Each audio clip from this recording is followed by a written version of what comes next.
You're listening to Straight Outta Stratford 203 with Zach and Julian, the best sports podcast in Connecticut. Sit back and enjoy the ride in 3, 2, 1. Straight out of Stratford, slinging takes like Stafford, talking all the big games, have a beer right after. When it comes to the facts and the stats we provide, better know that our names will be up in the rafters. What is going on, guys? Welcome back to the Straight Outta Stratford podcast, episode number 7. I am your host, Zach, along with my co-host, Julian. And we got quite the news, even though today we are actually going to be recording a day earlier. So it is Thursday right now. Usually we do record on Fridays, but we did step into the studio early this week. But we wanted to start it off with something that we had just missed right as we closed out episode 6. We were finishing up with the NFL season, and there was a big rumor going online and quite the statement coming from a big superstar player, Micah Parsons. That was crazy. The second after we finished recording, this kid, Zach, starts screaming, "Are you kidding me?" I'm like, "What happened?" He goes, "The second we stopped recording, Micah Parsons requests a trade." Yeah, he went on to his X account.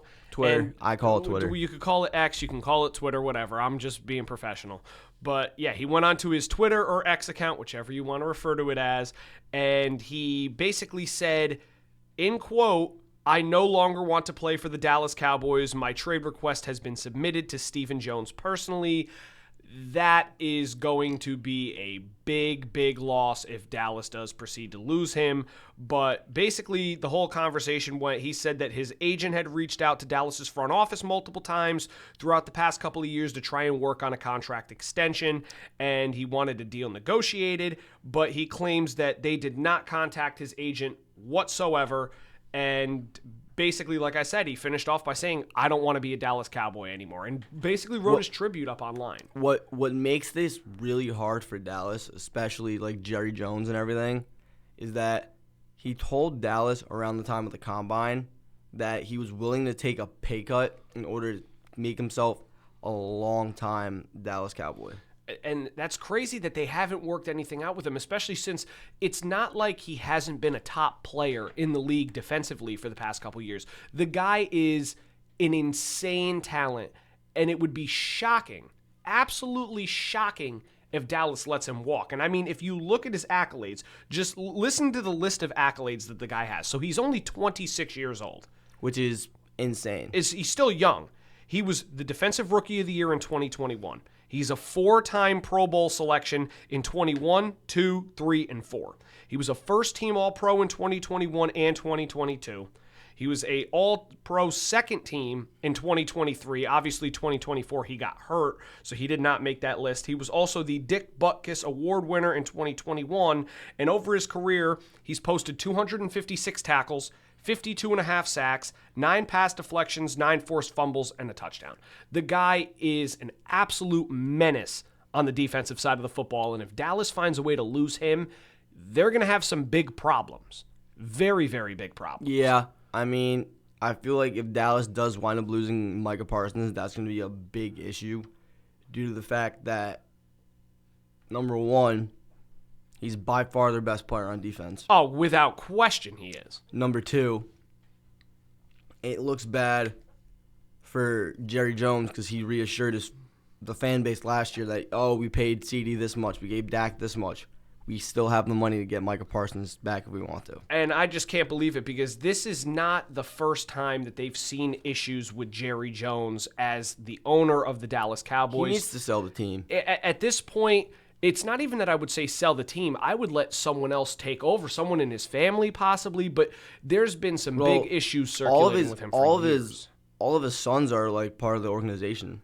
But that's what I'm saying is one of them could easily take over his role, but even so, like I said, this guy, there's been so many issues with him circling around for years now. I mean, they had the big issue way back, which declared that he was a white supremacist, which was nuts. I mean, I saw some of the videos and pictures and some of the comments he's made, and he lost a lot of respect from people then. Then you have issues with the whole Dak and CD situation. You have issues with the Micah Parsons situation. I mean, there has been a lot of drama that has revolved around Dallas ever since Jerry Jones has been in ahead of the Dallas Cowboys organization. And I just don't see it getting any better. I mean, we've even watched, I was looking at my phone seeing that they obviously have been holding practices. Even the Rams practiced against Dallas this week. And you have Micah Parsons standing on the sideline wearing a jersey, but he's not wearing any pads. And doesn't look happy. Not only does he not look happy, he doesn't even look like he's interested in anybody that's even his own teammates. He's standing by himself. He's got his back turned to everything that's going on. He looks like he's completely out of it, and I don't blame him. I genuinely do not blame him. No, I don't. The only people that I think he cares about on this team right now are Trayvon Diggs and CeeDee Lamb. Because they both came out and said, pay that man. Even after he said he doesn't want to be here, CeeDee Lamb came out, I believe he said something like, this is why you pay your players when they approach you or something like that. Yeah, absolutely. And like we've said, it's not like he's a guy that's just loved by the organization because, you know, he's got the heart and soul for the team. I mean, he still does, but he's also got the stats to back it. He's one of the best defensive players, not just on Dallas. He's the best defensive player on Dallas. He's one of the best defensive players in the league. Exactly. So you would figure that if you're going to go out and pay Dak, you're going to go out and pay CeeDee Lamb. You definitely want to go out and give the guy what he's worth. And the longer they continue to hold this out, the better chance that he decides that he's going to hold out games, he's not going to play, and he's going to keep sitting there requesting a trade until his needs are met. And speaking of, future teams, right after he posted it, multiple different pages started coming up with odds of the next team that he winds up with. One thing I am going to say is that Dallas, they gave Dak all this money. I'm like, you may say this because I'm just a Giants fan, and just because I'm like a Dak hater, but I don't think he was worth all the money that they gave him. To be honest with you, I know that he's had moments where he's looked very good. I mean, he's had a couple really good seasons, especially for him. I'm another one. I'm not saying he's like bad, but like, no, I'm not either. Like, he brings them to the playoffs, right?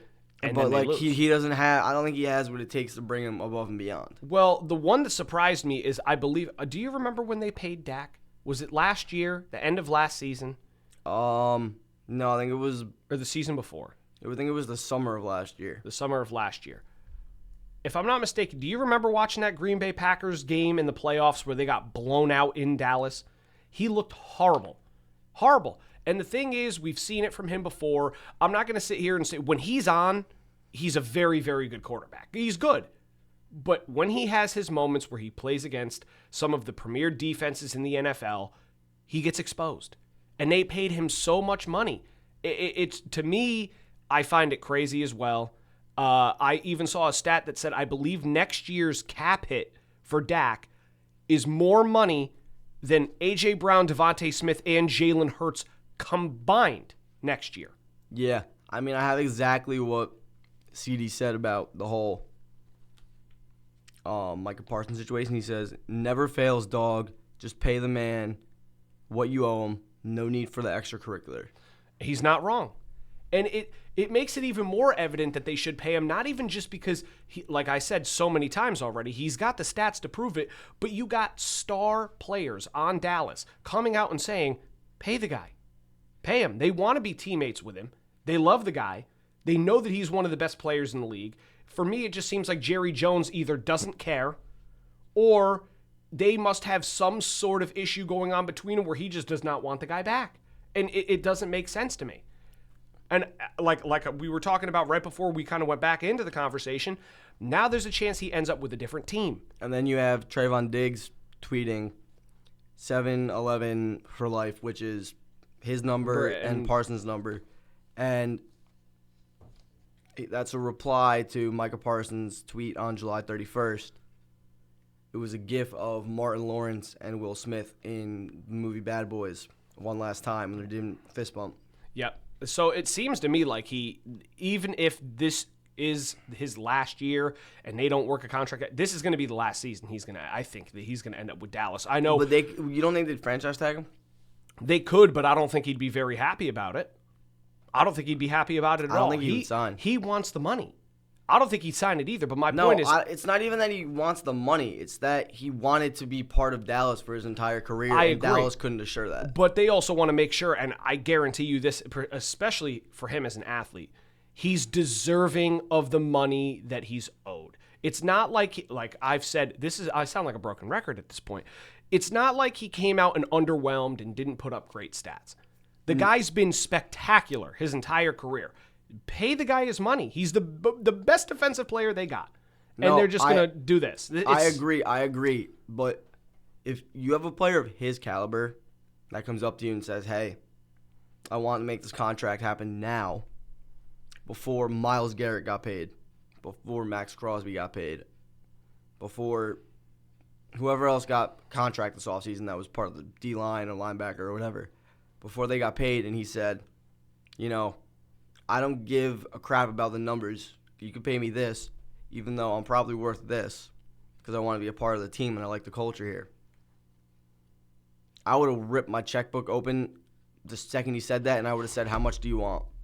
Yeah, that's what, but you're smart about it. Jerry Jones is, to be honest with you, the longer that Jerry Jones doesn't give him the contract, The less he wants to actually play there. it's not even the less he wants to pay, the more money they're going to have to pay him. Because you're seeing all these other guys sign. We're going to end up talking about this guy at one point, Trey Hendrickson.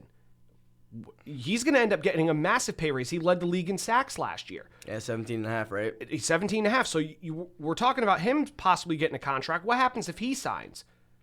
They're going to end up having to bump Micah's money up even more and more and more, to the point where I don't think it's going to become a feasible option for Dallas anymore. No. They're going to have to sit there and go, you know what? We're just going to have to eat this, and we're going to lose him. Even though Micah, when he posted his little statement on Twitter, he said that he told Dallas he was willing to take a pay cut because he didn't care about the numbers after his agent told him to wait. So the price tag of his contract was up. He told Dallas he didn't care about that. Well, I can see and it. I feel like Dallas is now going to go back to him and say, well, you said you didn't really care about the numbers on the contract. I feel like now he's going to be like, you know what, yeah, that was back then. But now, since you didn't listen to me and you That's a very high possibility. You basically told my agent when he called right after the combine that the contract was done and didn't reach out until August 1st or July 31st. Yeah, that's a bad look. That means you don't really want me here. Yeah. And the thing is, especially like we were saying before, And for him, Jerry Jones to make it look like he doesn't want Micah Parsons there, he has to be like out of losing his mind. Yeah, no question about it. But again, like you said with the whole money thing, it's not necessarily that's all Micah's playing for, because I don't believe that he's all about the money. He's not But all at the about same the time, money. I think he looks at it as, you got to at least pay me fair. He's not saying, I want you to make me the number one highest paid non-quarterback in the NFL. I think it's at the point where when he was saying that, he was saying, listen, I'm not expecting to break the bank and be that highest paid, but I deserve right around where everyone else is, and I'm willing to take a little bit less than some of those top guys to stay with this team. But the question is how much is it? How much does he really, really want? Because the players are going to end up wanting money at one point too. But now going off of Micah with the actual Dallas situation, like I was bringing up before, there's a possibility now that with these contract stalls, that there's a chance he could end up with another team, and a lot of pages already started coming up with odds that they had for where he would end up next. So, Well, hold on. Piggybacking off what you said about and then we'll go back into it. Yeah. the Dak thing, his cap hit for 2025 is $50,518,430. Yeah, exactly. It's massive. But that's my point, is you're going to pay Dak that kind of money, and he's 32 years old. which again, Andy's coming off, well, not coming off of, but he still has a history of a very bad injury that's been in his past. He got hurt really bad a couple of seasons ago. Against the Giants. But you look at some of these teams that Micah Parsons is rumored to potentially go to if the contract talks do not go Damn, through. next year he's going to get $74 million cap Yeah, hit. Like that, Dak Prescott is not worth the $74 million. Well, he's going to cap have his contract restructured at some point too, but I don't know what the plan is there. But so right now, the betting odds that people are seeing, or at least that I saw as well, was right now Dallas is still the front runner to land Micah Parsons. They have him at a minus 300. So there's a good chance. I still think it could happen. I don't see it happening. I don't see it really happening that much. I think it's gotten a lot smaller over the past couple of days, especially with all of the extracurricular that has been going on. I do think that if it does happen, it's going to be Micah Parsons, and he's going to be playing there, but he's going to be playing like he doesn't want to be there. That's very possible. I could see that. But then the team that kind of shocks me a little bit, which would absolutely haunt the entire division, would be the Eagles as the second best chance team for him to go to. If he goes plus 1,000. If he goes to the Eagles, you're looking at another like Patriots dynasty right there. Well, I'm not Patriots dynasty, but I'm just saying you're looking at best defense in the league for the next however many years. But the thing that I was mentioning to you before, best team in the league, not even defense. Well, yeah, but the thing I was mentioning to you before is that division would be so mad at each other, even more, because like we talked about a few minutes ago, the Giants let Saquon go there. Now Dallas has a chance of letting their best player go to the Eagles as well.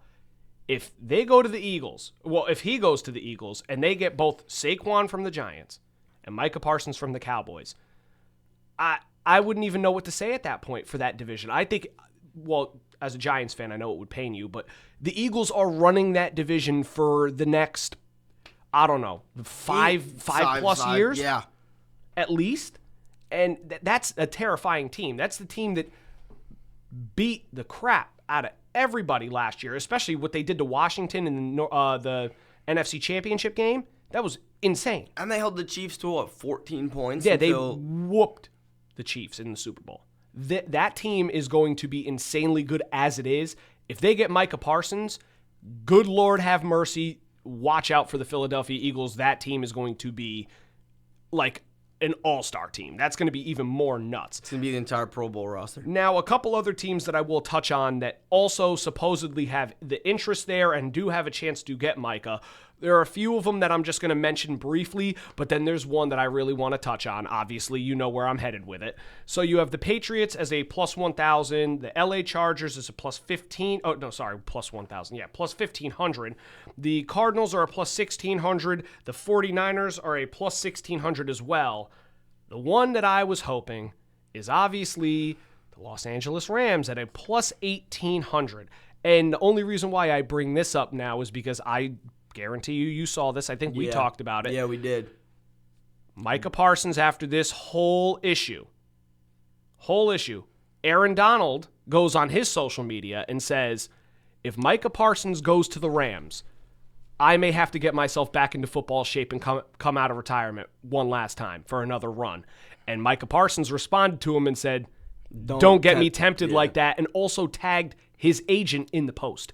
If they were to somehow get Micah Parsons and you get Aaron Donald to come out of retirement, I'm assuming the Rams would probably end up having to package, I believe, 2 first-round picks, which they do have next year, and at least one of their pass rushers. I'm going to guess and say that it's most likely Byron Young, who I do like very much, but imagine a team that's got Aaron Donald, Micah Parsons, Kobe Turner, Braden Fisk, and Jared Verse as your defensive line. If I'm Dallas, I'd ask for Jared Verse instead of Byron Young. Well, the thing is, I think it's fair to say you are right that they would. I would, as a Rams fan, I know it's going to sound crazy. Well, no, it's not. I don't think they'd do it either. But my thing is, as a Rams fan, even though I know Jared Verse is only going into his second year, and I'm not saying that he's a better player than Micah Parsons is, I would say no to that. Because Jared Verse was the Defensive Rookie of the Year last year. He's a freak. The guy is an unbelievable talent. He's the next heir to Aaron Donald, even though those are some hard shoes to fill. Wasn't he training with him? He was. He worked out with him in the offseason. But those are some hard shoes to fill. Very, very tough. But I think that he has the potential to be a very, very big superstar in the league, and he already was last year. So I don't know if I would sit there and say, you know what, I'd give up 2 first rounds and Jared Verse. I would not want to give up Jared Verse. I'd be more willing to, like I said, give up a guy like Byron Young. Byron Young is talented. He's still fairly young. He plays the same position. He's still very effective. And Dallas would also get those 2 first-round picks, which the Rams, I'm assuming, are trying to use to at some point get their next heir for Matthew Stafford, because they do need a quarterback down the line. That is one thing that the Rams love to do, though. They like to give away the first-round picks. Well, Mr. Les Snead himself, as a Rams fan, I've been blessed to say. You guys are fine. You have Jimmy G right now, and then right after when they both leave, Well, you have Stetson Bennett. it's besides that. It's my thing is, as a Rams fan, I've been blessed to say that I can trust in our front office and our ownership, regardless of what they do. Even if Les Snead wants to come out and say, hey, F them picks, which he's done multiple times, it worked. They won us a Super Bowl. I was very, very happy about it. And the way that they draft, they know who they want. They make some insane picks. We've seen it with Puka and Kyron Williams being steals in the draft. Getting Cooper Kupp, I believe he was a 3rd-round draft pick, and he fell super late, turned him into a superstar. The Rams always do well with drafting. Well, I said this before, and I'm saying it again. I do think that they did plan on taking Dart with the 26th pick, or 25th pick this year. It's very possible. Only because I do remember the Giants trading up to the pick right before the Rams, and then they took Dart, and then the Rams traded out of the first round. Well, I think it's possible, too. I think that the Rams, to be honest with you, I don't know if they were trying to move up, because I heard that there were rumors circulating that said that they tried to trade with the Panthers to go get Tetaroa McMillan. That would have been insane. Which would have been insane, but again, the Rams don't need the receivers. They already got Devontae Adams. They already have Puka Nacua. They got some young studs. That was before they signed Devontae. No, yeah, that was like a little bit before they signed Devontae. Now, I had a feeling, though, they were probably in negotiation around that time anyway, so they probably had an idea that they had a very good chance of getting Adams, but still, a room that would have had a top rookie coming out of college with a young blossomed superstar in Nacua and the seasoned vet that's extremely talented still in Devontae Adams, that wide receiver room would have been one of the best in the NFL. I think Tet McMillan is going to do good on the Panthers this year. I think he is too. And it's not only going to be good for him, it's going to be great for Bryce Young. I think a lot of people sleep on Bryce Young. The way he closed out the end of last year, it was pretty good. He had like a pretty good last 3 or 4 games. And the thing is, it's not like their offense was loaded with superstar talent. I'm not going to sit here, offense their to wide them. receiver 1 was Adam Thielen. Yeah, and he's not getting any younger either. And plus, their running back room is Chuba Hubbard. Now, Chuba Hubbard has been good. Like I said, I'm not trying to downplay how good he was, because he was good last year. Yeah, Chuba, and then but Jonathan Brooks is... Well, Jonathan Brooks, I think he's out. Yeah, he's out the whole season. But what I'm saying is, you cannot compare Chuba Hubbard to a guy like Derrick Henry, like a guy like Jonathan Taylor, a guy like Alvin Kamara. You can't. No, but it's not that... Yeah, he's pretty far behind Kamara for sure. He's far behind Saquon. He's far behind Derrick Henry. Yeah, but Alvin Kamara doesn't really produce that much. Look at the offense he's in. Well, yeah, but they have nobody. And to be honest, I think he ends up getting traded if they don't work out a contract as well, too, because I know he's talked about it. He's starting to get towards the later part of his career. He wants to make a move and get himself at least a contending team. Yeah. As of right now, this Saints team, I was projecting it before the season started, especially before the preseason. 3 wins. I think that they are the worst team in the NFL next year. I agree. I think they finish with the bottom worst record. I think after this year, right, they get rid of Olave and they get rid of Kamara and they just say rebuild. It may even be this year. I would not. I've heard so many rumors around the mill saying Dallas was trying to inquire about getting Alvin Kamara, and that was last year. Obviously, I know that he's still not young. But if Dallas goes and they don't have the money to go. I know out they and don't pay have him. but that's the point. Is now looking at it, I don't think they have the money to pay him at all. So I doubt that they go get him unless they trade somebody that's of equal value or greater, which I don't know if they do. But I know their starting running back is Javonte Williams, I think, right? I believe he is. Because I know Rico Dowdle went to the Panthers. Yep. And, Rico Dowdle's not going to be starting either. Chuba Hubbard definitely locked down that role now. But Rico Dowdle's more, to me, I think he's more of a speed back, like a power back to throw to on those third down opportunities, in the pass game. He's not really a guy that you're going to expect. That's also Chuba Hubbard, too. Hubbard can do that as well. Yeah, but Chuba Hubbard could also play the first and second down very well. He's going to get you significant yards as long as you block for him. But some other teams that we did see, speaking of the Panthers. He was on that list. The Panthers were on that list. The Jets were on the list, and the Raiders. Speaking of the Panthers, right? I'm just going to say this one thing quickly about Chuba Hubbard. He came in when McCaffrey was hurt that one year, and he was amazing.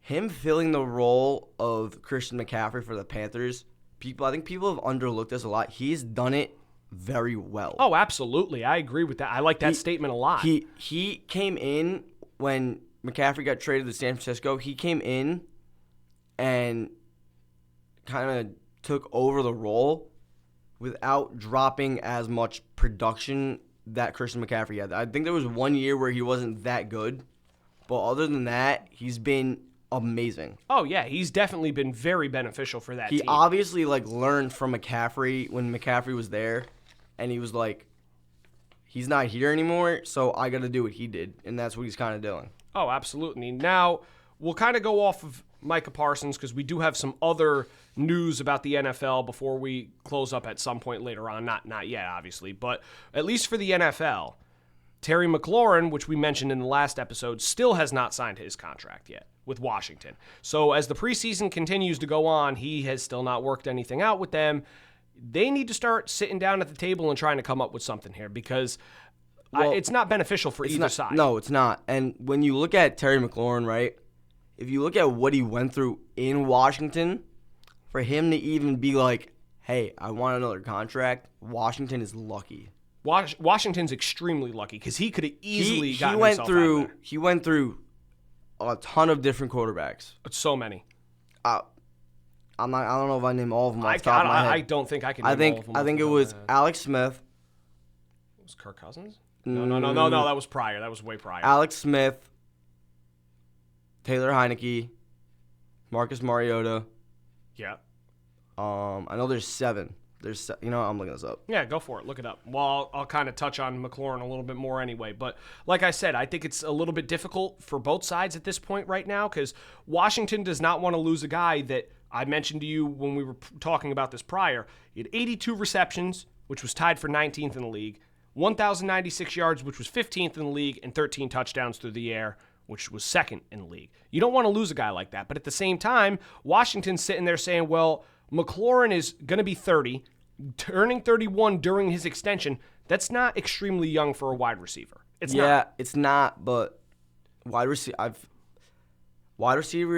I think their careers are more of a longevity than running backs are. Oh, yeah, well, they don't take the wear and tear after the age either. 27, most running backs start to deteriorate. Yeah. Well, it's also because running backs take the brunt of the damage, the wear and tear, running directly into the line and getting smoked. So Washington put Terry McLaurin through Case Keenum. Oh.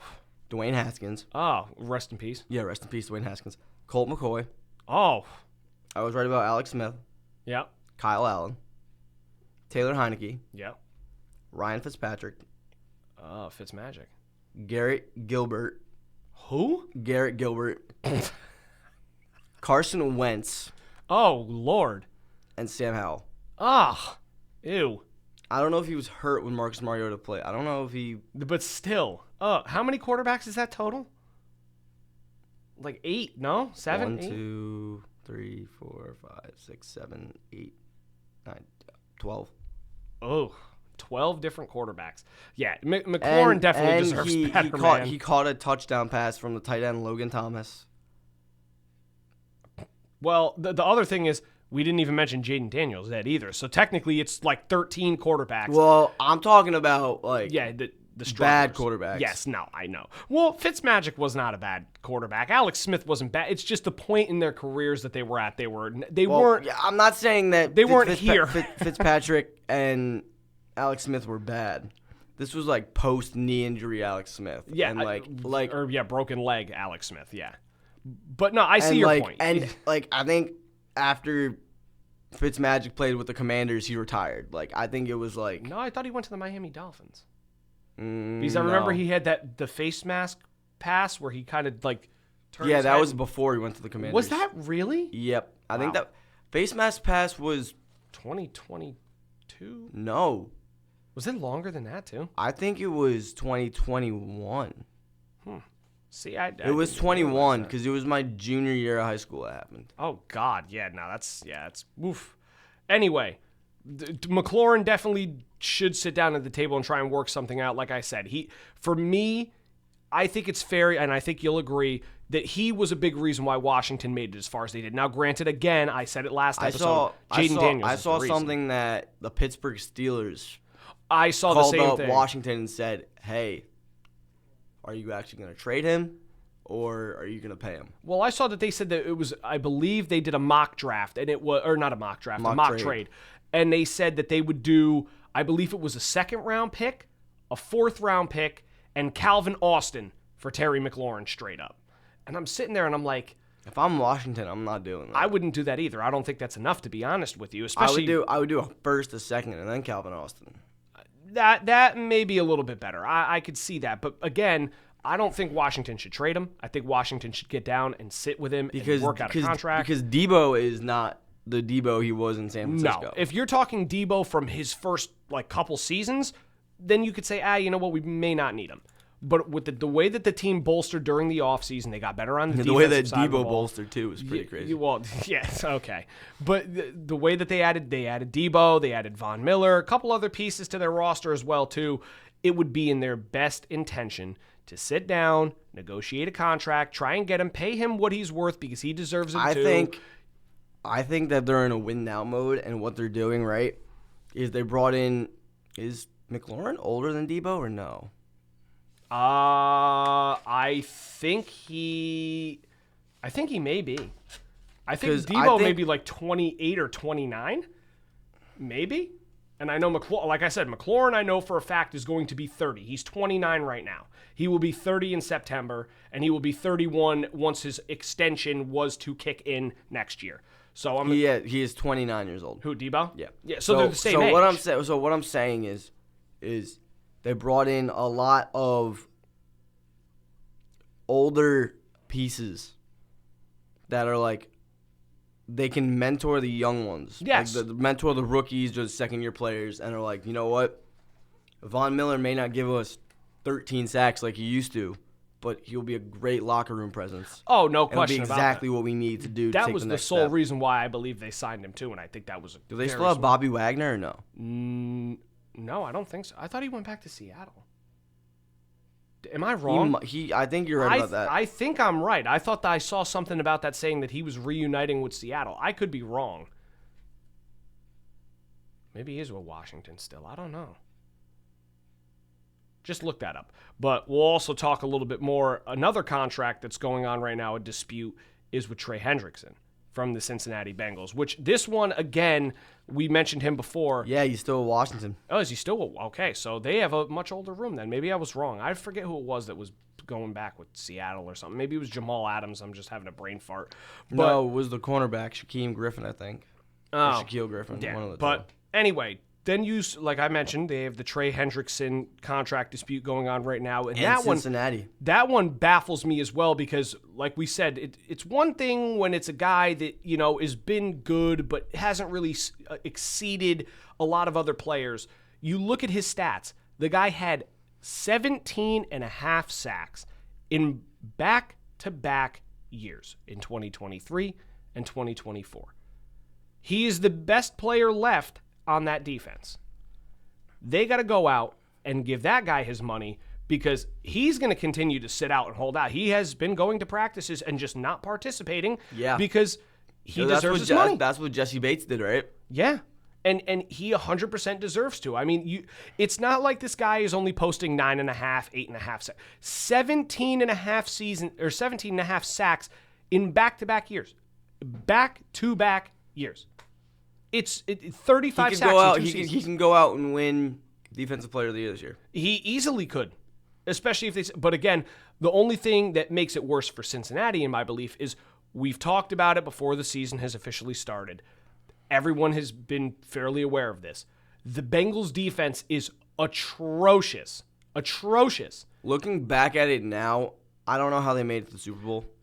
I don't know either. But my point being is they also lost Sam. I believe his name is Sam Hubbard. Sam Hubbard retired. Yeah. So you lose him, who's a vet in that lineup, which he was a very good player. The defense has been absolutely deteriorating since they made that Super Bowl run and lost to the Rams in the Super Bowl. But now you have your best defensive player left asking for money. If they don't pay him, they already, I think, have one of the worst defenses in the NFL. If they don't sign him back, they are going to have the, without a doubt, worst defense in the NFL. They're going to have to score 40-something points a game to even find themselves a way to win. They already put up 40 points a game and find a way to lose. That's my point. They may have to score 60.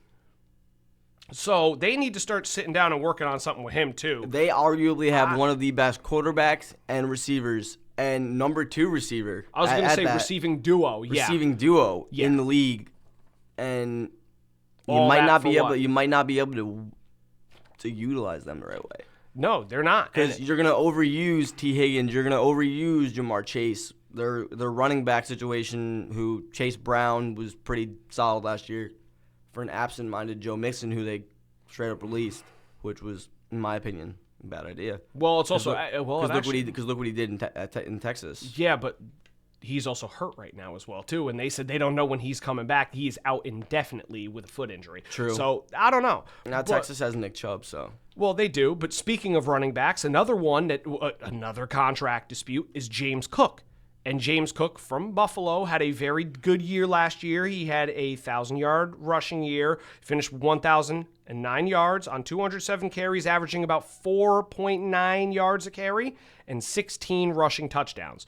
He also is another one that has showed up to practices but is not practicing in full. And he's saying it's because he wants an extension. Now, the part that confuses me, and this is going to get tough because I will relay it off of something that happened with the Rams a couple days ago, is he said that he's looking for a $15 million a year extension. Crazy. Which is crazy. Absolutely crazy. Well, it's not just crazy for that one reason, because $15 million is a lot of money, especially for a running back. But two big reasons. Number one, again with the Rams, you just saw Kyren Williams sign his 3-year, $33 million extension with $23 million guaranteed, and he finished with 1,300 rushing yards last year practically. I think it was 1,299. He's posted back-to-back 1,000-yard seasons. He finished with 14 rushing touchdowns last year, and he only got 11. But then, if you look at the list that I printed, I made sure I did this the minute that they signed that contract. He said that he expected how much? $15 million? Yeah. I pulled up the 10 highest paid running backs in the NFL.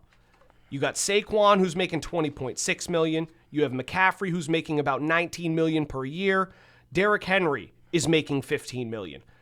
James Cook is not even close to Derrick Henry, and you're telling me he thinks that he's worth $15 million a year? No shot. I'd say he's more around where James Conner and Dave Montgomery are. No. Well, see, even that's a little low. To be honest with you, when you see Taylor's at 14, Kamara's at 12.5, or like 12 and a quarter, Josh Jacobs is 12, Kyren Williams is 11. I think he's literally should slot in right under Kyren and right above Aaron Jones. I think that where Montgomery and Connor are still a little low. I'd probably say he's worthy of about $10.5, $11 million a year. He's about on the same as Kyren Williams is. He had more touchdowns, a little less rushing yards on less carries, but he's pretty good in the pass game. He was effective on the Bills' offense last year. I could see him potentially being there. But the fact that he's sitting here and saying, I deserve $15 million a year. Brother, no, you do not. Derrick Henry is making $15 million. And you are nowhere near Derrick Henry. Not even close. He couldn't even put on Derrick Henry's jockstrap. Okay? I'm sorry. There's no shot. You're very good player. You are not Derrick Henry. You're definitely not Saquon or Jonathan Taylor or Christian McCaffrey either. So the fact that he's looking for $15 million is absolutely bonkers. Well, didn't Chuba Hubbard also just get paid too? Yeah, but he's not on this list. And Chuba Hubbard has had a very good year, and he's not even in the top 10. Like we said, James Conner and David Montgomery. Jahmyr Gibbs still hasn't gotten paid yet either. So where does Jahmyr Gibbs slot on that? That's another name. But that's my point. Is he is not deserving I think Jahmyr Gibbs slots in right in between Jonathan Taylor and Alvin Kamara. I think it's probably around there too, but it's going to be interesting to see around 13. His other buddy on that list as well too, though. David Montgomery may not be too thrilled about that, but yeah, but Montgomery's also way older than Gibbs is. that is very true. I'm not disputing that either, but I just find it to be hysterical that the Lions are going to pay 2 running backs both like massive amounts of money. Sonic and Knuckles. Yeah, exactly. Sonic and Knuckles, exactly. So the one other thing that we will touch up on for the NFL before we switch over. Well, okay, you can bring your one thing up, and then I'll do our little. No, you first, because with what? Kyron getting hurt. Well, speaking of another running back who just got hurt, rookie standout running back for the Giants, Cam Scatterbo pulled his hamstring. Oh. And he's going to be out for. They don't have a timetable for his return yet. It's probably not going to be that much anyway. A pulled hamstring, it's not. Is it a strained or a pulled? I believe he pulled it. Okay, pulled is fine. It's still preseason. They probably won't have him play this weekend in the preseason games. I'm assuming that they probably don't. He'll be back before the regular season starts. I'd not be surprised. Unless the severity of it is very high, I don't think that happens. But then, like I said, last thing that we're really going to touch on before we switch over to the disaster of the MLB for both of us is Matthew Stafford, who I'm wearing his shirt today for that exact reason. It's funny how that worked. So Matthew Stafford, as a lot of people have been following up on, has been held out of training camp and out of the joint practices so far, and people were wondering what it was that has kept him out of those practices. Well, as of Adam Schefter and a couple other insiders, they found out that Matthew Stafford is being held out because he has an aggravated disc in his back. They gave him an epidural, and they're going to work out to see how the rehab goes. But Schefter reported that it's nothing to be concerned about. The biggest reason why they're holding him out is the maintenance and avoiding the wear and tear before the season starts. And as of right now, if the Rams were to have a regular season game this week, Matt Stafford would be starting. So for all the Rams fans out there like myself, you could take a little breath, a deep breath, and just, air everything out. You're okay. You don't need to stress anymore. Stafford should be ready to go by week 1. That's a great sign. I know a lot of fans were very curious to whether he was going to be held out. Now it's official that he probably will not be held out. There's like a 99% chance that he is ready to go for week 1.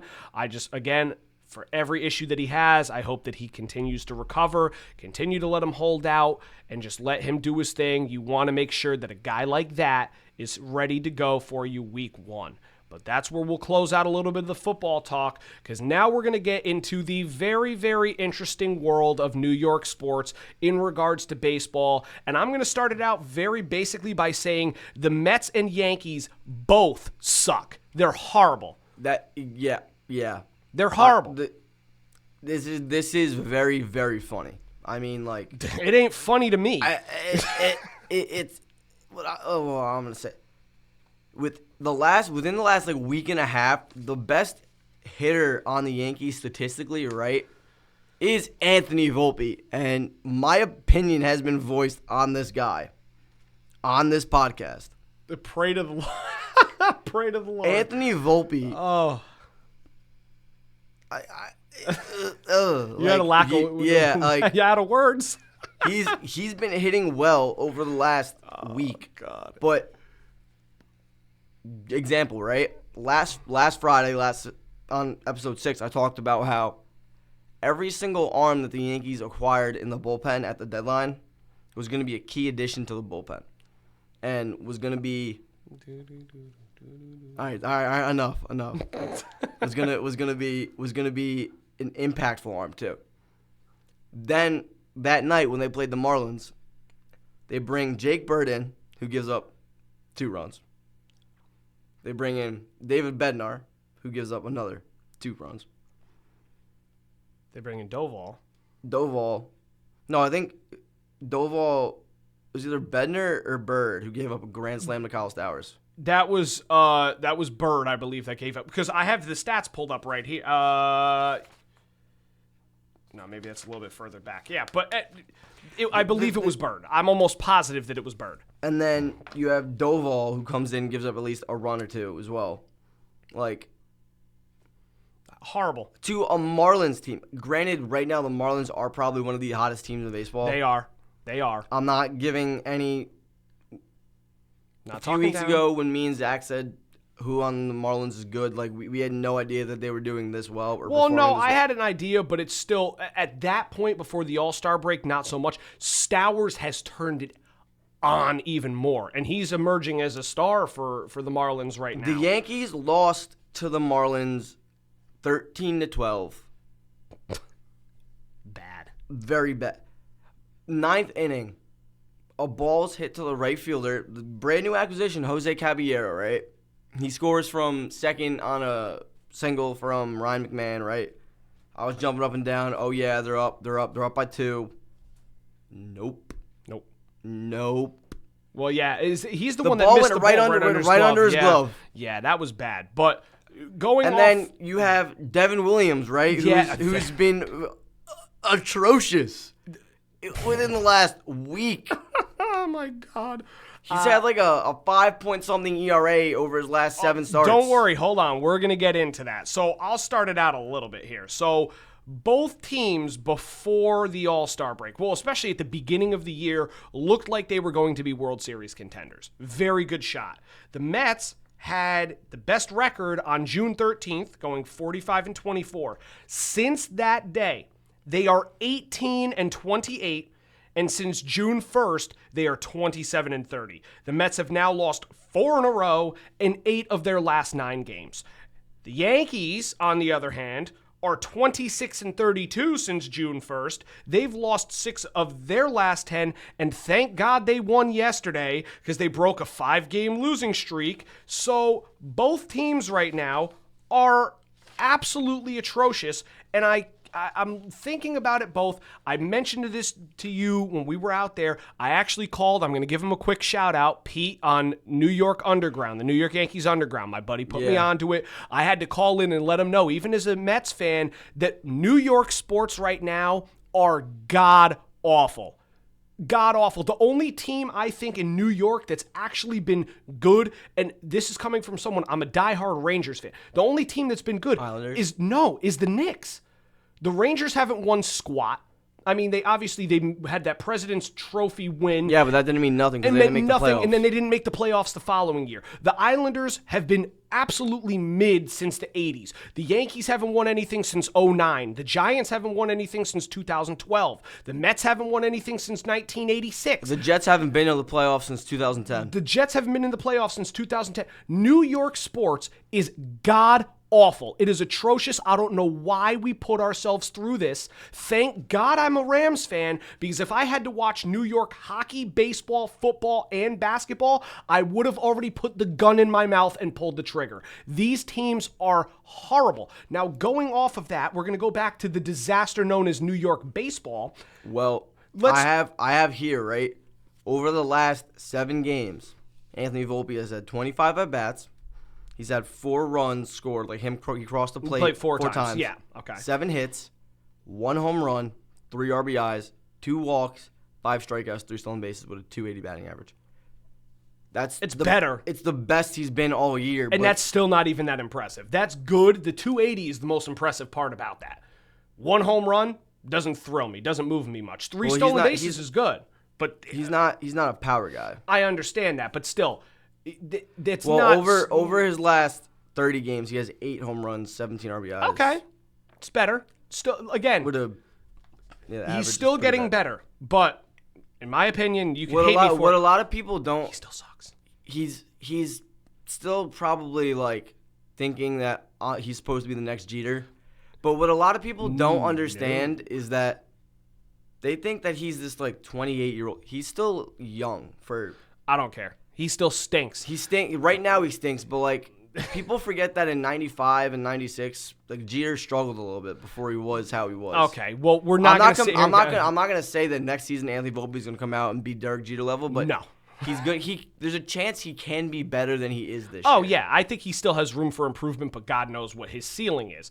But let's go and talk a little bit about why I believe both of these teams are struggling. Now, this is the part that's probably going to end up getting us to go viral at some point too, because I'm going to laugh at this. The bullpen. No, the three reasons for me why the Mets have struggled, and it's been very evident, is their starting pitching is number one. Obviously, they worked on the bullpen at the trade deadline, but if you look at their starting pitchers, The only one that I think has been competitive at all is David Peterson. Listen to these stats. Up until Monday of this week, the Mets starting pitchers over their last 43 games have an ERA of a 5.01 and are averaging 4.5 innings pitched per start. That's bad. From June 11th to August 3rd, they only have starting pitchers throw 9.2 innings in the 6th inning of games, while the bullpen has accounted for 34.1 innings. That's pretty bad. That's horrible. Now, there's the Clay Holmes that I know with a 4.22 ERA. Yeah, here's what I have since June 13th for all of the Mets starters. So you have Clay Holmes, he's 2-3, 4.22 ERA with 32 strikeouts and 10 appearances.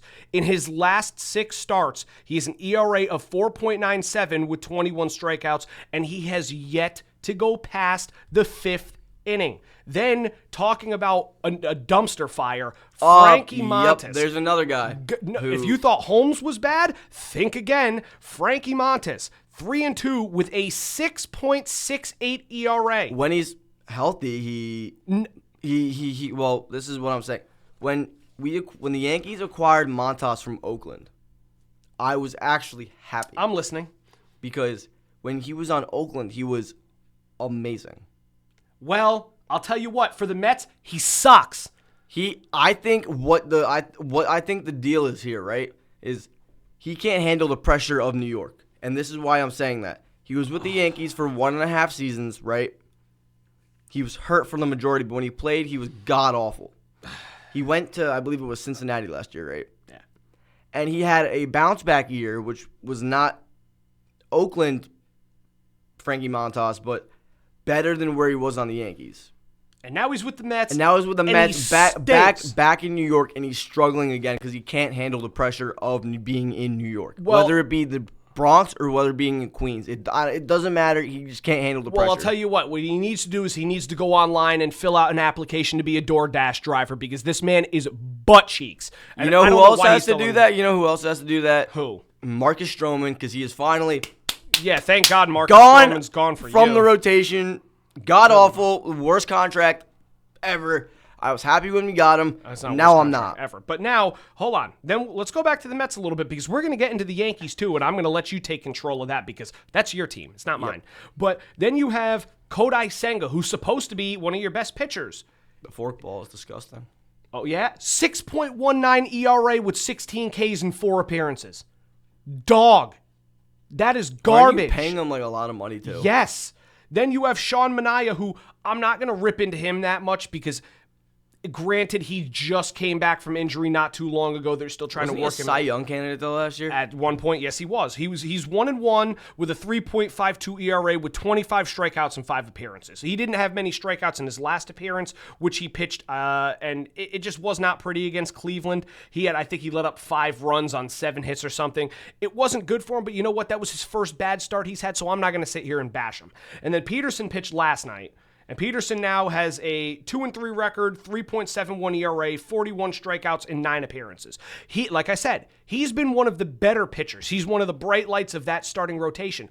But for the rest of the rotation, when you have guys like my favorite, Frankie Montes, Clay Holmes, Kodai Senga, all struggling, this team sucks. S-U-C-K-S, capital letters with a freaking apostrophe, an exclamation point at the end. This team is garbage right now, and it's bad. Not only this, now you look at, I know you're going to laugh at me about this one, let's look at the supposed Mets Fab Four that they have over there. This is bad. Like, this is laughable. Yeah. This is laughable, man. Especially for your former player. So, over the last 25 games up until August 6th, let's look at Lindor, Nimmo, Soto, and Alonso.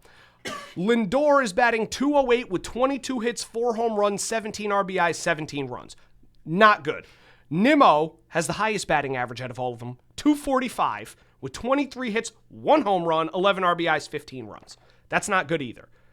Then we get to the two that I was hoping to God were much higher than this, and they are awful right now, is Juan Soto, batting 189 with 17 hits, 5 home runs, 14 RBIs, and 14 runs. A couple podcast episodes ago, I was sitting here praising him, saying, oh, we finally see the arrival. Well, guess what?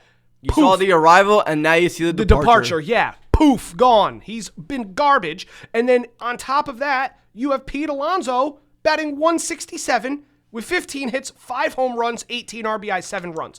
These are supposed to be your 4 best players.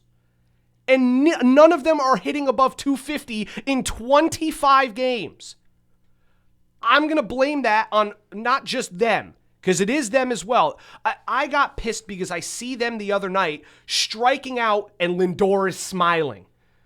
Juan Soto hits a home run in the 9th inning. Garbage time home run. Yeah, after getting no hit for 8 1/3 innings, he hits a solo home run and he's smiling. They don't care. Frank the Tank was 100% right. This team has no heart in them right now. And the biggest thing, and this is where I'm really going to lose my mind right now. I think the biggest reason why this team is struggling on all ends comes down to their coaching and their front office. I know everyone is going to say, but Zach, their front office. What about Cohen? What about Stearns? Cohen, I love his enthusiasm. I love that he wants to make the Mets a contender. I do. Stearns, I'm on the fence with him. He's made some very good trades at the deadline, but he's also the same guy that let Severino, Quintana, and Bader walk, and he brings in Holmes, Montes, and freaking, what the hell is Jose Siri, who hasn't played almost the whole year.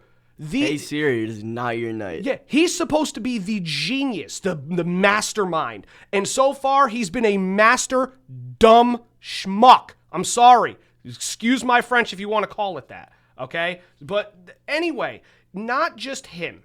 I blame their batting coach, Eric Chavez. I said this to a bunch of people that I talked to at my job. I believe Eric Chavez played for the Yankees at one point. He probably did. Screw him, okay? As a batting coach, I saw this, and it drives me nuts. Francisco Alvarez is a perfect example. Francisco Alvarez to start the year was horrendous. Horrendous. They demote him to AAA.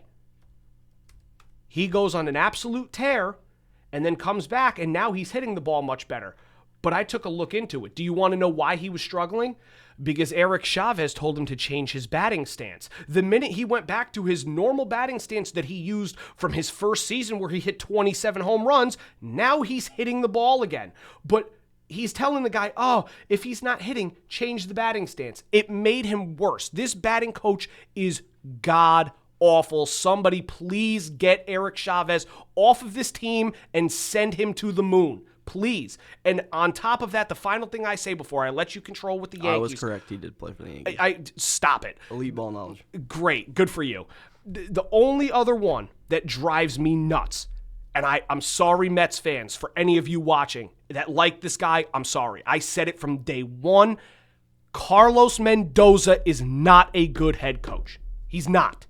I actually can speak upon this too. I know you can. He's not a good head coach. Yeah, he may be great with the players and the players like him. But I will say this. When it comes to his decision-making with either pulling or putting pitchers in at certain times, he doesn't get that right.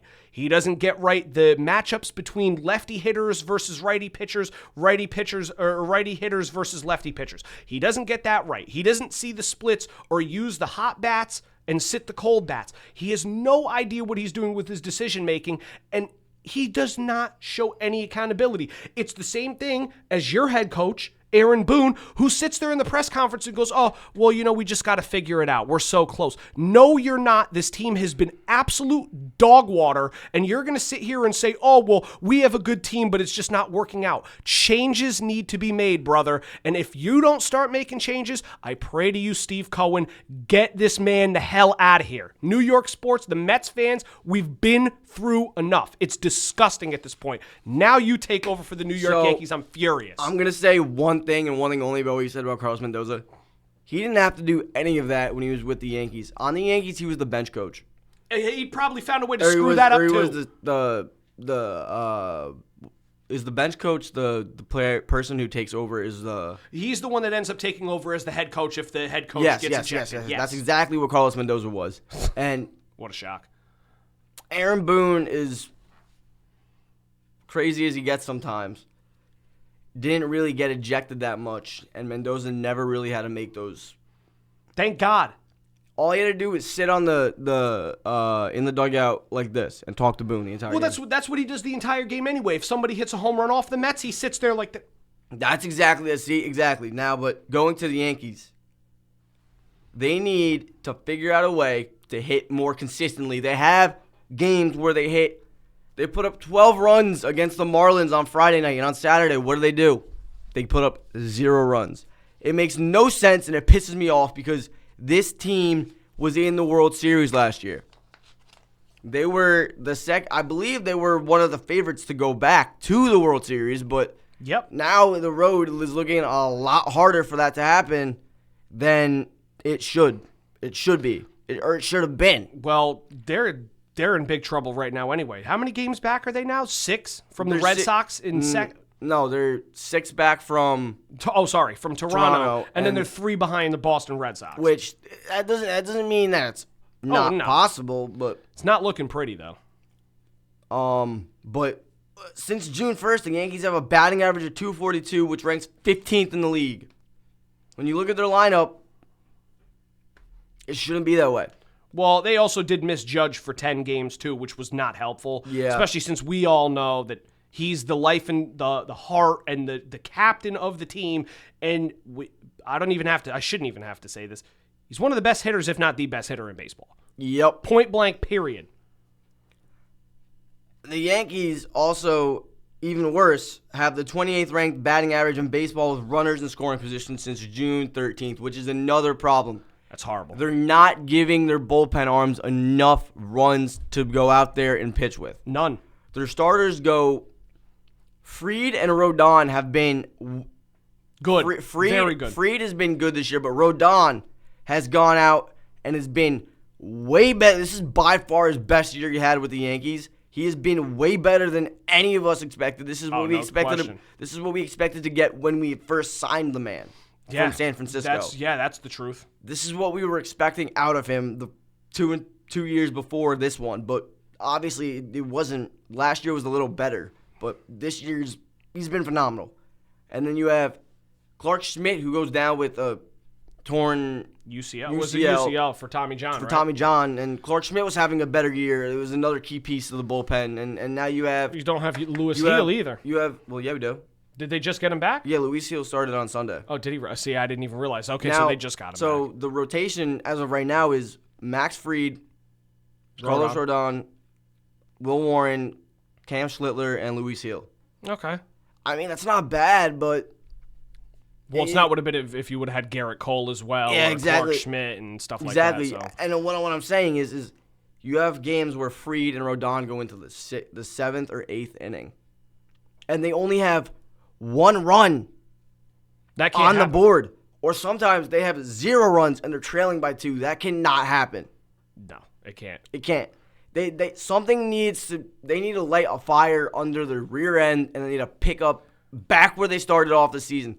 Like, I don't understand what could have possibly happened. Well, I think that another big issue, which I'm assuming you're probably going to mention, is the fielding errors. Yeah. There is way too many errors being made in the field. That's what I was going to say. That's another thing. Well, the one I actually wanted to ask you about is what the hell was Jazz Chisholm doing on that pop-up that they hit to second base against the Marlins where he got doubled up at first base? What is he doing? That was the Saturday game. I did not watch that game. You didn't see that? I saw the play, but that was. Oh. I guess he thought. I don't know what he was thinking.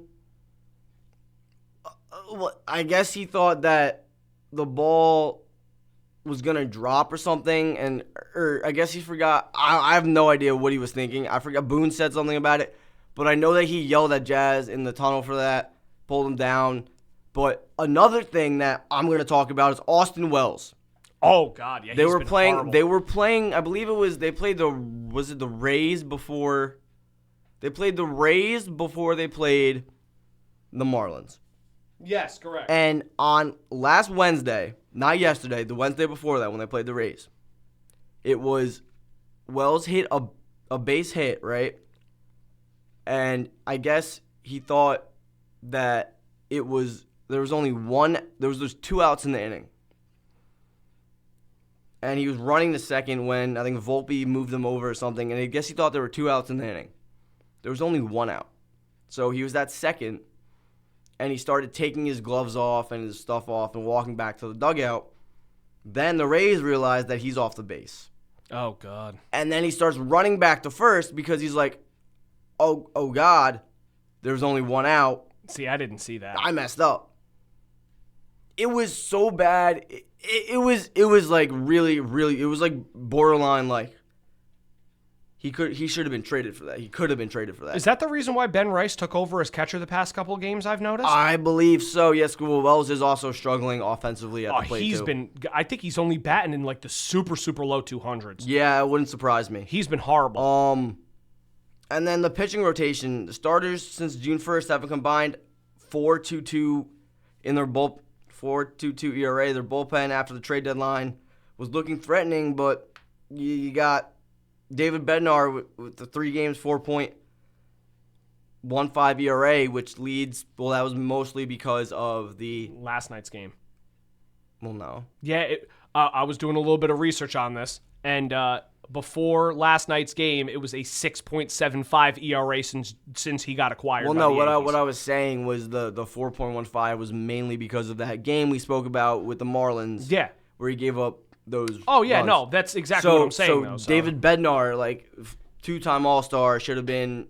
We expected what we saw from him yesterday is what we expected from him. He looked much better. We got him.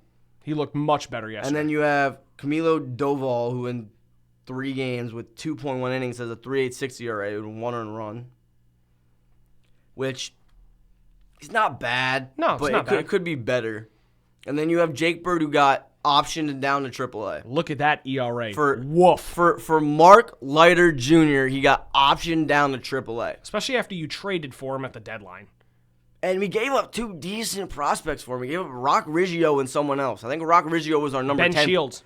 Ben Shields, I believe, was another catcher. Probably is. No, I think he was a right-handed pitching prospect. It was a right-handed pitching prospect or a left-handed pitching prospect. Yeah. But Rock Riggio was, I believe, our number 10 prospect as a second baseman. I get you're not gonna play him anytime soon, because eventually, if they want to keep Jazz, they're gonna pay him, which they most likely will. They probably will. And they're gonna, because they see the team. They're probably gonna wind up paying Bellinger because he's worth the money they're gonna give him. Oh, no question. He's been awesome. They're gonna probably wind up paying Jazz. Yeah, I can see it. If you have Rock Riggio as your number 10 prospect, where are you gonna put him if he's a second baseman? Like that's a great point. I don't know where you put him either. But the biggest issue also is Devin Williams. I was gonna say Devin Williams. The Airbender was just like Juan Soto. He struggled to start the season. Then there was that 1 or 2 month strand where he was the Airbender. Devin Williams was the Airbender again. He had he at one point had a 10 ERA, got it back down to a 5 something, or maybe a high 4, which was impressive. And now, with 47 games, he has a 5.44 ERA with 55 strikeouts, 17 saves, and 47 appearances. He has 3 blown saves this season. He blew back-to-back games August 4th and 5th. That was Monday and Tuesday, I believe. I know.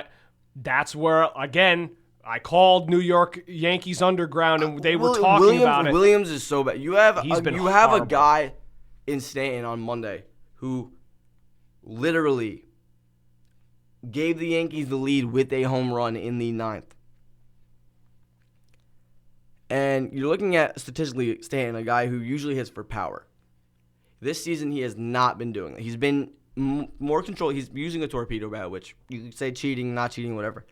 But he's been hitting more pop flies, line drives, like singles, doubles. Yeah, that's and good. The problem with him, right, is that he can't run on the bases. Oh no, he's hot. Even though I think Mark Vientos is slower, but it's close.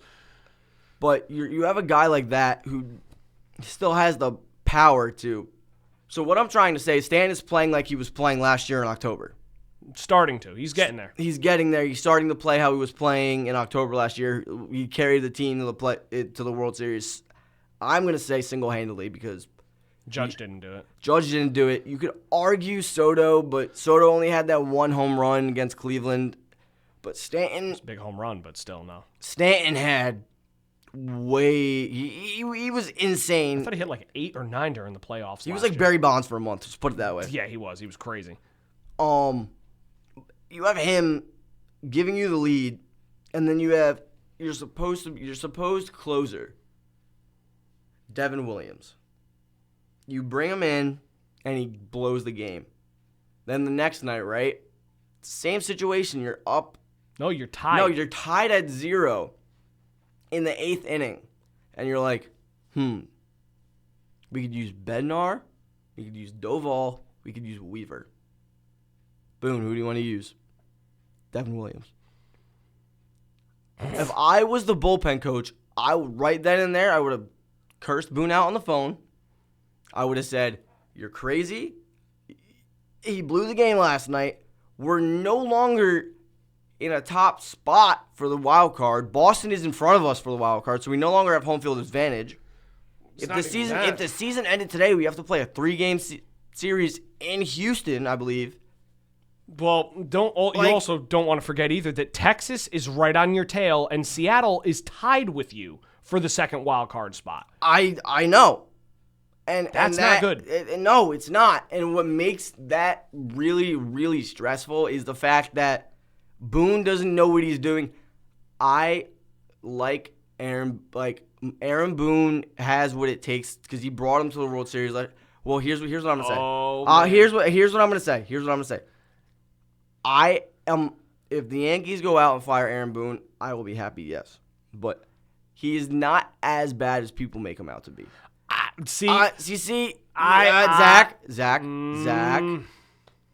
He led them to the World Series and ultimately wound up losing the World Series only because of one bad call that was made. He put in Cortez to face Freddie Freeman when he should have put in Tim Hill. Yeah, but you want to know something? Here's my opinion on it. I don't want to cut you off because I know you're the Yankees fan. I'm the Mets fan. The Yankees, he did not coach them to a World Series last year. They had roster that had no excuse making it to a World Series. When you saw that roster before the season started, especially after the trade deadline, you get yourself there's no excuse that team should have made the World Series, especially in the American League. They've given Boone chance after chance after chance after chance, and he's blown it every time. The guy is not a good head coach. And especially going back to that Texas series, and I'm surprised I'm getting mad because I'm not a Yankees fan. I want to see you guys do well, though. I'm not a hater. But Boone comes out, like you said, and puts Devin Williams in that first game. I believe it was on Monday. It was Monday night, yes. And they blow it. Why would you bring him out again on Tuesday? You're telling me that's a good coach? No. Right now, he's not a good coach. But, okay, I get it. Last year, he was handed a 90-win team, and in the playoffs, you had Stanton become Barry Bonds, and you had Judge, Soto, Stanton. He's been handed one of the greatest franchises in all of sports. And he decides to mess it up. And he's messed it all up. That man should have been fired years ago. You know, I've seen something the other day that I think it was Reggie Jackson. I don't know if it was Reggie Jackson. I think he bought into the Yankees from my dad told me I don't know. That was stupid. If Aaron Boone's there, why spend your money? They better hope that Boone somehow gets fired at some point. Well, and I was hearing A-Rod or Jeter could be head coaches. That's what I was hearing. I saw Jorge Posada too. That may be it. That's a better option than Aaron Boone. Aaron Boone is not a good coach. Him and Mendoza. The fact that he had Mendoza on his staff tells me all I need to know about how good of a coach he is, because Mendoza's a jackass, and Aaron Boone is an even bigger jackass for keeping him around. That team, both coaches in New York absolutely suck. I'm sorry. Even as a Mets fan, I'm getting mad about the Yankees because I called New York Underground and said the same thing to them before I go too crazy. I promise you. I will keep this short now. I called the New York Yankees Underground that one night after that second game that they blew. And I was talking about it with them saying the same thing. New York sports have become an absolute joke. And the fact that you have two coaches in Boone and Mendoza that still are running these teams into the ground, when you look at their rosters, they have talent up and down the roster on both sides of the ball. You're telling me that both of these teams should be missing the playoffs this year? It comes down to the coaches. The coaches are god-awful. And somebody better save New York sports, because I'm telling you right now, I'm sick of it. I want Mendoza fired. If I'm you and I'm a Yankees fan, I'd want Boone fired, put them both on the same plane, and send them on a permanent vacation. They're both horrible. Horrible. I don't see anything. My dad might have told me something that was false about Reggie Jackson, but what I think needs to happen is somebody other than Steinbrenner needs to buy into the franchise and need to start spending money where it counts. Oh, I agree with you. That's the one thing he said the other night, too. He said, at this point, with the Yankees struggling, where is Hal Steinbrenner? On a vacation somewhere. But that's what I'm saying, is George Steinbrenner right now is rolling in his grave. And Hal Steinbrenner is off in La La Land. No one knows where he even is. Even Pete, again, I keep mentioning this guy's name because I watched his show. I 100% agree with him.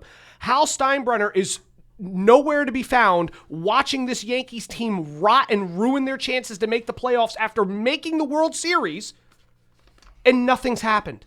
Boone's not fired. The hitting coach is not fired. The pitching coaches, they're just letting the team fall further and further into the hole, and nothing's being said. At least Cohen said something. I am mad because obviously you have Cashman, right? Who did absolutely he did stuff at the deadline, but when it comes to free agency, who I want this year in free agency is Kyle Tucker. Good luck. They're not I don't think Chicago's going to let him walk. They're going to try and make sure that man stays. I do see that, but I also don't think they have the money to pay him.